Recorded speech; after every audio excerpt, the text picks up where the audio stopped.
Hey guys, welcome back to weekly updates. Weekly update जहां पर पूरे वीक का रिकैप एक ही वीडियो में हम देने की कोशिश करते हैं। तो इस वीक बहुत सारी चीजें हुई हैं और बहुत सारी चीजों से सबसे पहले जो है हम यहां पर बिटकॉइन का प्राइस एनालिसिस जो है उसको यहां पर करते हैं। सो प्रीवियसली जैसे हमने बिटकॉइन के प्राइस के अंदर बात करी थी कि अगर $31,000 का रेजिस्टेंस ब्रेक नहीं होता है तो बहुत ज़्यादा चांसेस है कि हम $26,000 के अंदर भी आ सकते हैं। इसके बारे में previously we have been warning and कुछ वीडियोस यहाँ पर बना भी रखे हैं। इनफैक्ट इमीडिएट जो डंप आया था उसके बाद भी हमने यहाँ पर एक वीडियो बनाया था to give you an idea कि अभी मार्केट में करंटली चल के आ रहा है, तो उसको आप डेफिनेटली एक बार चेकआउट यहाँ पर कर लेना। लेकिन नई वीक की ओपनिंग के साथ अगर करंट हम सिचुएशन देखते हैं, बिटकॉइन की प्राइस अभी भी $26,000 के अराउंड यहाँ पर ट्रेड कर रही है। एंड अगर हम वीकली चार्ट के अंदर जाते हैं तो एक इंपॉर्टेंट चीज़ देखने के लिए ये है कि डेली चार्ट के अंदर हमारा 200 डेली मूविंग एवरेज और 200 वीकली मूविंग एवरेज जो काफ़ी क्रूशल एक तरह से सपोर्ट जोन बन जाता है जब प्राइस ऊपर होती है और रेजिस्टेंस बन जाता है जब प्राइस नीचे होती है, उसके नीचे ही बिटकॉइन की प्राइस की ओपनिंग हुई है। तो डेफिनेटली ये एक एरिया हो जाएगा $27,300 का जो अब एक रेजिस्टेंस की तरह यहाँ पर एक्ट कर सकता है। अभी करंटली अगर हम देखेंगे तो बिटकॉइन की प्राइस के अंदर कोई इतने रिवर्सल के चांसेस आए नहीं है, तो थोड़ा सा आप क्लियर है ना कि एक वो बॉटम फॉर्मेशन की जो सिनारियो बनता है, जो कैंडल्स बनती है, जो आरएसआई और पूरा मूवमेंट होता है, वो अभी उस तरह का यहाँ पर आया नहीं है। एक एरिया जो देख सकते हो अगर डंप का आता है जो नेक्स्ट सपोर्ट जोन के लिए इंपॉर्टेंट होना चाहिए वो 24 से लेकर 24,500 600 का एरिया हो सकता है जो आप यहाँ पर देख सकते हैं। एंड अगर ये होल्ड नहीं करा तो जोन बन जाएगा 21 से लेके $22,000 का जोन, जो एक तरह से अगर आप आरएसआई को भी ओपन करते हो तो वीकली के अंदर हमारा एक ये काफ़ी बड़ा बेरिश डाइवर्जेंस यहाँ पर काफ़ी टाइम से बन रहा था, जहाँ पर आप देख सकते हैं कैंडल्स ऊपर की तरफ मूव कर रही थी लेकिन प्राइस यहाँ पर जो आरएसआई है वो नीचे की तरफ जा रहा था। दूसरा यहाँ पर अभी करंटली ये है कि हमको देखना ये है कि अगर इसके अकॉर्डिंग करेक्शन हुआ तो वो लेवल कौन सा होता है, तो दैट इज अराउंड $21,000। लेकिन उससे पहले वी नीड टू सी कि क्या प्राइस आके यहाँ पर अभी करंटली जो ये जोन है यहाँ पर होल्ड करने की कोशिश करती है क्या। That will be something important worth keeping an I on. लेकिन अगर ये होल्ड नहीं करा तो फिर हमारे लिए नेक्स्ट लेवल जो है वो 2021 का एरिया यहाँ पर हो जाएगा। बाकी अगर करंटली फंडिंग रेट को देखेंगे तो फंडिंग रेट अभी भी इतना सब कुछ होने के बाद नेगेटिव नहीं है, ऑल्दो कम हो गई है, नेगेटिव नहीं हुई है। तो जब तक ये नेगेटिव नहीं होती है, अगर प्राइस थोड़ा सा नीचे आती है या फिर अगर इस जोन में भी रहती है और नेगेटिव फंडिंग रेट सारे प्लेटफॉर्म पे जाए तो वो थोड़ा बेटर रहेगा। In a way what you can look out for कि अगर प्राइस देखो अगर रुकती नहीं है और नीचे इस जोन पे आती है और तब यहाँ पर फंडिंग रेट नेगेटिव हो जाती है तो अच्छा है। लेकिन नेगेटिव नहीं हो तो ध्यान रखना, हो सकता है चांसेस फिर हम लोअर का जो ये जोन है 2021 का इसको भी टेस्ट कर सकते हैं। तो ये दोनों इंपॉर्टेंट लेवल्स हैं which you can keep an I on. अब नेक्स्ट मूविंग ऑन, इस वीक की इंपॉर्टेंट न्यूज और अपडेट्स के बारे में हम बात करते हैं। तो सबसे पहले यहाँ पर जब बिटकॉइन का डंप आया तो ये न्यूज निकल के आई कि स्पेसएक्स जिन्होंने 2021-2022 के अंदर around $373 million worth of bitcoin को बाय किया था वो उन्होंने राइट ऑफ कर दिए। न्यूज इस तरह से सामने निकल के आई जहां पर ये स्पेकुलेट किया गया कि बिटकॉइन को पॉसिबली उन्होंने यहाँ पर सेल कर दिया, क्योंकि इलॉन मस्क की कंपनी है, थोड़ा सा उसने पैनिक जो है यहाँ पर क्रिएट किया। But in the end we don't know कि एक्चुअली में उन्होंने उस बिटकॉइन को सेल किया कि नहीं किया। लेकिन साथ में अगर आप देखेंगे एक न्यूज और निकल के आई जहां पर चाइना के second largest property developer Evergrande, जिसको लेके 2021 में काफी फाइनेंशियल क्राइसिस के बारे में बात हो रही थी, उन्होंने यहां पर चैप्टर 15 बैंक्रप्सी प्रोटेक्शन फाइल कर दिए न्यूयॉर्क के अंदर। अब यहीं पर ये जो बिटकॉइन का डंप है इसमें अगर आप देखेंगे ओवरऑल 24 आवर्स के अंदर अराउंड $1 बिलियन का लिक्विडेशन यहां पर हुआ और अराउंड 1,73,501 ट्रेडर्स यहां पर लिक्विडेट हुए। अगर आप भी उन ट्रेडर्स में से एक है तो नीचे कमेंट में डाल के बता देना। 1,73,501 ट्रेडर्स, हाँ तो मतलब मैं अकेला नहीं हूं, और भी लोग हैं मेरे साथ। चलो फिर ठीक है, तो अब थोड़ा बेटर फील हो रहा है। अब नेक्स्ट मूविंग ऑन अगर हम बात करेंगे तो all over the world silently यहाँ पर करेंसी वॉर जो है चालू हो गई है, जहां पर इंडिया ने रिसेंटली यूएई के साथ आईएनआर के अंदर ट्रांजैक्शन किया to buy oil from them. Previously US dollar का यहां पर यूज होता था, बट अब अगर आप देखेंगे इंडियन रुपीस को यूज करना यहां पर चालू कर दिया एंड पॉसिबली ऐसी और ट्रेड जो है हमको इंडिया की तरफ से भी देखने को मिल सकती है। अब बाकी नेक्स्ट मूविंग ऑन अगर हम बात करें तो बाइनेंस ने यहां पर बोला कि भाई हमको एक प्रोटेक्टिव ऑर्डर चाहिए, क्योंकि एसईसी जो है यहां पर एक फिशिंग एक्सपीडिशन यहां पर कर रहा है। उसका मतलब बेसिकली ये कि उनके पास कोई प्रूफ नहीं है, लेकिन they are trying to find and say stuff in a way जहां पर वो बोलना चाहते हैं कि we have proof but they don't have, so that's what they are saying कि यहाँ पर SEC जो है वो फिशिंग एक्सपीडिशन यहाँ पर नहीं करे, उसको लेके उन्होंने प्रोटेक्टिव ऑर्डर को यहाँ पर फाइल किया है, क्योंकि प्रीवियसली उनकी कुछ स्टेटमेंट्स आई थी जिसको लेके उनके प्रूफ वो यहाँ पर प्रेजेंट यहाँ पर नहीं कर पाए थे। बट इन अ वे इसको देख के अब यहाँ पर पता चल रहा है कि बाइनेंस यहाँ पर कहीं ना कहीं प्रिपेयर कर रहा है SEC के अगेंस्ट यहाँ पर फाइट करने के लिए। अब बाकी नेक्स्ट मूविंग ऑन बात करें तो बाइनेंस के लिए अभी सिचुएशन जो है इतनी कंफर्टेबल हुई नहीं है। रिसेंटली उन्होंने यहाँ पर बाइनेंस करेक्ट जो बेसिकली एक तरह से सर्विस थी उनकी, जहां पर लोग जो है अगर कुछ क्रिप्टो को लेके बाय या सेल करना है तो यहाँ पर वो बाइनेंस कनेक्ट को यूज कर सकते थे, उसको अब वो यहाँ पर फाइनली क्लोज करें 16 अगस्त को। एंड ये बेसिकली उनका मूव आया जहां पर यूके की एफसीएन बाकी जो बॉडीज है उनकी तरफ से रेगुलेशन और थोड़ा सा प्रेशर आ रहा है, तो वहां पर लेके अब ये सर्विस जो है उसको भी बाइनेंस ने बंद किया है। बाकी यहाँ पर नेक्स्ट हम बाइनेंस और कॉइनबेस के ऊपर मूव करें तो वो भी यहाँ पर अपने लॉ सूट जो है फेस करे एसईसी एंड बाकी चीजों के साथ, बट स्टिल उन्होंने यहाँ पर एक अप्रूवल विन किया जहां पर वो बिटकॉइन और इथेरियम की फ्यूचर ट्रेडिंग यूएस के अंदर ऑफर कर सकते हैं। इन अ वे अगर आप देखेंगे पहला क्रिप्टो एक्सचेंज है जो यहाँ पर फ्यूचर्स को विद लाइसेंस यहाँ पर ऑफर कर पा रहा है। अभी तक कोई भी ऐसा एक्सचेंज यहाँ पर आया नहीं था, तो that is a very big thing है। बाकी नेक्स्ट मूविंग ऑन रेगुलेशन की बात करेंगे तो G20 नेशन के अंदर बड़ी एक डील यहाँ पर ये थी कि एफएसबी और आईएमएफ का जो पेपर आने वाला है which is a synthesis paper जो इन अ वे यहाँ पर डिफाइन करेगा किस तरह के ग्लोबल रेगुलेशन यहाँ पर आने चाहिए।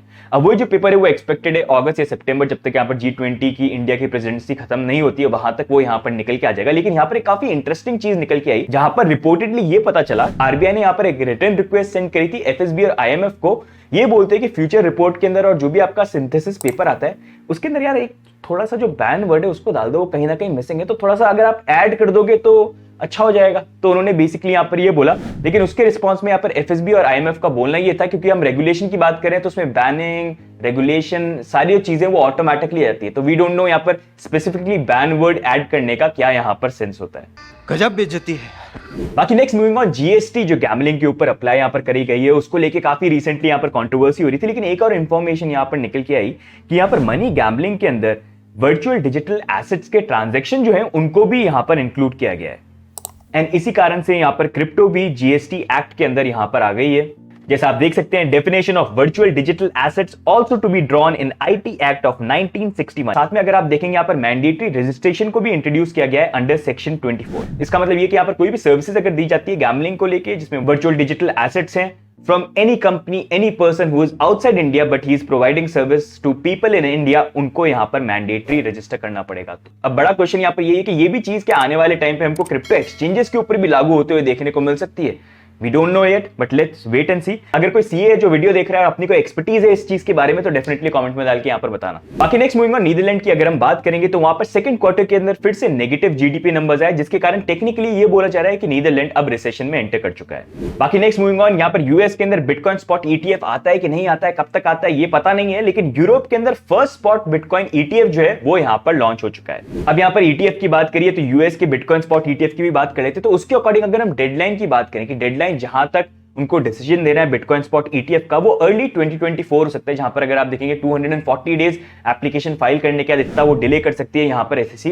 तो अभी जो डेडलाइन बन जाती है वो ये है कि हमको यहाँ पर अर्ली फरवरी या मार्च 2024 से पहले पता चल जाएगा कि भाई इस बार ईटीएफ अप्रूव होने वाले हैं कि नहीं होने वाले हैं। अगर एक ईटीएफ अप्रूव हुआ तो सारे के सारे जो इतने लाइन में लगे हैं वो सारे के सारे अप्रूव हो जाएंगे एंड वो काफी मैसिव सर्ज एक लेके आ सकता है बिटकॉइन की प्राइस के अंदर, स्पेशली लुकिंग एट कि उसके 1-2 महीने बाद ही बिटकॉइन की हाविंग भी आने वाली है, तो बड़ा एक इवेंट हो सकता है। लेकिन अगर वहां पर रिजेक्ट किया तो शायद पॉसिबली वो मार्केट में थोड़ा सा पैनिक भी क्रिएट कर सकता है एक बड़ा डंप हाविंग आने से पहले, क्योंकि लोग डिसअपॉइंट हो जाएंगे because right now everyone is thinking BlackRock ने अप्लाई किया तो भाई होना ही चाहिए इस बार। But what do you think, क्या आपको लगता है कि अर्ली 2024 से पहले बिटकॉइन स्पॉट ईटीएफ यहां पर आ सकता है या आपको लगता है कि नहीं यहां पर नहीं आएगा? कमेंट्स में डाल के बताना। बाकी नेक्स्ट मूविंग ऑन उज्बेकिस्तान की बात करेंगे तो वहां पर उन्होंने सैंडबॉक्स के अंदर 2 बैंक को यहां पर अलाउ किया कि आप यहां पर क्रिप्टो कार्ड्स को ऑफर कर सकते हो कि बेसिकली क्रिप्टो कार्ड को यूज करके यहां पर ट्रांजैक्शन करा जाए। ये एक तरह से उनका एक टेस्ट है देखने के लिए कि हाउ इट वर्क्स। और यहां पर ये जो कार्ड्स होंगे वो यहां पर सपोर्ट होंगे मास्टर कार्ड के साथ जो एक्सचेंजेस के साथ लिंक होंगे। तो बेसिकली ये कि अगर आपके पास क्रिप्टो है तो आप कहीं पर भी जाके कार्ड को यूज कर सकते हो और वो ऑनलाइन सारा कन्वर्जन जो है वो वहां पर उनकी करेंसी के अंदर यहां पर हो जाएगा। But it is good to see Uzbekistan के अंदर देखो आप देख रहे हो क्रिप्टो कार्ड जो इशू हो रहा है, मतलब हो रही है धीरे धीरे चीजें हो रही हैं। टाइम अच्छा नहीं है, बिटकॉइन डंप कर रहा है बट हो रही है धीरे धीरे हो रही है चीजें, इट्स हैपनिंग। बात तो सही है। बाकी नेक्स्ट मूविंग ऑन हम बात करेंगे दुबई की, जहां पर काफी क्रिप्टो से रिलेटेड लोग जो है यहाँ पर मूव कर रहे हैं। वहीं पर अगर आप देखिए दुबई के क्रिप्टो रेगुलेटर ने यहाँ पर फाइन किया है ओपनएक्स के फाउंडर्स को जो बेसिकली यहाँ पर 3 Arrow कैपिटल्स के फाउंडर बन जाते हैं, और उनको उन्होंने यहाँ पर फाइन किया अराउंड 10 मिलियन दिरहम का जो बन जाता है $2.7 मिलियन। और फाइन करने का रीजन ये है कि उन्होंने यहाँ पर वायलेशन किया है regulation of marketing advertising and promotion related to crypto assets, तो इस कारण उनके ऊपर ये फाइन लगाया गया है। तो दुबई के अंदर भी यू कैन सी कि यहाँ पर रेगुलेटर्स जो अगर लॉ ब्रेक होते हैं तो उसके अगेंस्ट में भी एक्शन ले रहे हैं। पॉसिबली हो सकता है हमको ऐसे एक्शन और भी क्रिप्टो इन्फ्लुएंसर्स या पॉसिबली एक्सचेंजेस के साथ देखने को मिले जैसे जैसे आगे रेगुलेशन जो है वो निकल के आते हैं। बाकी नेक्स्ट मूविंग ऑन, अगर हम पेपैल की बात करेंगे तो उन्होंने यहाँ पर लॉन्च किया लेजर लाइफ का इंटीग्रेशन, जहां पर लोग जो है अपने डायरेक्टली लेजर के साथ अब पेपैल को यूज करके यहाँ पर बिटकॉइन या बाकी क्रिप्टो को परचेज कर सकते हैं। लेकिन ऑन द अदर साइड अगर हम यूके की बात करेंगे तो वहां पर उन्होंने टेम्पररी क्रिप्टो परचेज जो इनको 1 अक्टूबर 2023 से वो यहाँ पर रोकने वाले हैं। रोकने का रीजन ये है यहाँ पर रेगुलेटरी कंप्लायंस जो एफसीए की वो यहाँ पर आने वाली है। उनका बोलना ये कि कंप्लायंस एक बार यहाँ पर हो जाती है तो अर्ली 2024 से हम फिर से उसको यहाँ पर स्टार्ट कर देंगे। चलो ये भी जो है हाफिंग और बिटकॉइन ईटीएफ की डेट के साथ मैच कर रहा है। अच्छा, सारी चीजें वहीं पर हो रही हैं डिले। अब यूके और एफसीए की बात करी तो अगर आप देखेंगे यहाँ पर एफसीए ने एक्सपेक्टेशन सेट आउट करी है यूके के अंदर क्रिप्टो बिजनेसेस को लेकर कि कैसे उनको ट्रैवल रूल के साथ यहाँ पर कंप्लाई करना है। यहाँ पर उनका बोलना ये है कि सितंबर 1 2023 से जो भी यहाँ पर क्रिप्टो के अंदर सर्विसेज प्रोवाइड कर रहे हैं, एक्सचेंज या कोई भी बिजनेसेस, वहां पर अगर यूजर्स ट्रांसफर करते हैं तो उसके लिए ट्रैवल रूल का इंटीग्रेशन होना चाहिए। इसका मतलब ये कि अगर आपने क्रिप्टो विड्रॉ किया तो कहां पर विड्रॉ किया, किसके पास गया, उन सारी चीजों की केवाईसी जो है वो यहां पर होनी इंपॉर्टेंट है, वो इन्फॉर्मेशन होनी यहां पर इंपॉर्टेंट है। तो ये एक्सपेक्टेशन है जो उन्होंने यहां पर रोल आउट करें। पॉसिबली इसी कारण से पेपैल अभी करंटली यहां पर परचेजेस एंड बाकी चीजें जो है यूके के अंदर रोक रहे हैं। जब वो सेटअप हो जाता है तो शायद फिर से यहां पर वो स्टार्ट करेंगे। बाकी नेक्स्ट मूविंग ऑन, अगर आप देखेंगे बिटकॉइन की फ्यूचर ईटीएफ तो लॉन्च यहां पर हो चुके हैं। अब यहां पर इथेरियम के फ्यूचर ईटीएफ को लेकर भी यहां पर वेलकरी ने अपनी एप्लीकेशन जो है यहां पर डाल दी एसईसी के साथ। एंड बहुत ज्यादा पॉसिबिलिटी ये बोली जा रही है कि बिटकॉइन स्पॉट ईटीएफ का अप्रूवल एक डिफरेंट थिंग है, लेकिन क्योंकि बिटकॉइन का फ्यूचर ईटीएफ ऑलरेडी अप्रूव हो चुका है तो बहुत ज्यादा पॉसिबिलिटी है यहां पर एसईसी इथेरियम का फ्यूचर ईटीएफ जो है उसको यहां पर अप्रूव कर सकते हैं। But we'll have to wait and see कि भाई क्या करती है। उनके पास भी यहां पर 240 डेज है अभी। बाकी नेक्स्ट मूविंग ऑन, अगर हम सिंगापुर की बात करेंगे तो सिंगापुर के अंदर एमएएस ने स्टेबल कॉइन को लेकर यहां पर फाइनलाइज कर दिया रेगुलेटरी फ्रेमवर्क, जिसके अकॉर्डिंग की रिक्वायरमेंट्स यहां पर होगी वैल्यू स्टेबिलिटी, कैपिटल रिडेम्पशन और डिस्क्लोजर। तो अगर यहां पर कोई भी स्टेबल कॉइन इन रिक्वायरमेंट्स को फुलफिल करता है तो वो एमएएस रेगुलेटेड स्टेबल कॉइन बन जाएंगे और कंट्री में यहां पर ऑपरेट कर सकते हैं। बाकी नेक्स्ट मूविंग ऑन, इस वीक की ये भी अपडेट है कि यहां पर हमने आपकी रिक्वेस्ट के ऊपर रीच आउट करने का कोशिश करी कि यहां पर वजीरेक्स के फाउंडर और सीईओ जो है निश्चल, उनको लेके आए दी एडी एंड सैंडी शो के ऊपर। यहां पर आपके क्वेश्चन जो है उनसे यहां पर पूछ सके। अभी तक सारे के सारे इंडियन एक्सचेंजेस के जो फाउंडर्स और सीईओ उन्होंने अग्री किया यहां पर दी एडी एंड सैंडी शो के ऊपर आने के लिए, लेकिन जब हमने निश्चल को यहां पर रीच आउट किया तो he tried to make lot of excuses saying कि नहीं अभी करंटली हम यहां पर आ नहीं सकते हैं। अभी के लिए वो यहां पर मना कर रहे हैं कि there is a right time for everything, लेकिन वो राइट टाइम ऐसा नहीं हो कि जब तक सबके लिए it will be too late, because in the end यहां पर बहुत सारे लोग हैं जो WazirX and WazirX token and Binance and WazirX को लेकर जो चीज चल रही है उसको लेकर काफी ज्यादा impacted. Plus there are also lot of other issues that people want to answer, लेकिन to run away from them that's not good. And in a way अगर आप यहां पर देखेंगे एक तरफ वो बोल रहे हैं कि दी एडी एंड सैंडी शो पे अभी वो यहां पर नहीं आ सकते, लेकिन बाकी जगह जब एएमए करने की बात आती है तो वहां पर वो जरूर यहां पर चले जाते हैं। But we are still hopeful कि शायद यहां पर सोचें थोड़ा सा कम्युनिटी के बारे में और जो ट्रांसपेरेंसी और कम्युनिटी की बात करते हैं उसके खातिर कम से कम यहां पर दी एडी एंड सैंडी शो पे आए एंड कम्युनिटी के आंसर्स जो है वो ट्रांसपेरेंटली यहां पर आंसर करने की कोशिश करें। बाकी नेक्स्ट मूविंग ऑन, एक और हॉरिफिक न्यूज जो है यहां पर निकल के आई है, जहां पर यूएस के अंदर एक क्रिप्टो किंग जिनका नाम है क्रिश्चियन पीव, जिनके पास यूएस और बल्गेरिया की सिटीजनशिप थी, की बॉडी यहां पर सुअर या फिर एक जो नाला है यहां पर बल्गेरिया के अंदर उसके अंदर पाई गई। उनका यहां पर मर्डर किया गया था। बोला जा रहा है कि यहां पर वेस्को वेल्चिनोव ने उन्होंने यहां पर उनका मर्डर किया और उनकी बॉडी के छोटे छोटे पार्ट्स करके यहां पर नाले के अंदर फेंकने की कोशिश करी। एंड पॉसिबली ये चीज करने का मेन रीजन बोला जा रहा है इट वाज मनी। मतलब कैसी खतरनाक खतरनाक न्यूज आ रही है। आए दिन कोई ना कोई क्रिप्टो का जो इन्फ्लुएंसर है, कोई क्रिप्टो किंग है, उनके मर्डर ही यहां पर होते रहते हैं। खतरनाक। बाकी अब नेक्स्ट मूविंग ऑन, ये वीक जो खतरनाक था यहां पर हम देखते हैं टॉप गेनर्स और top losers. Top gainers top losers. समझ रहे हो?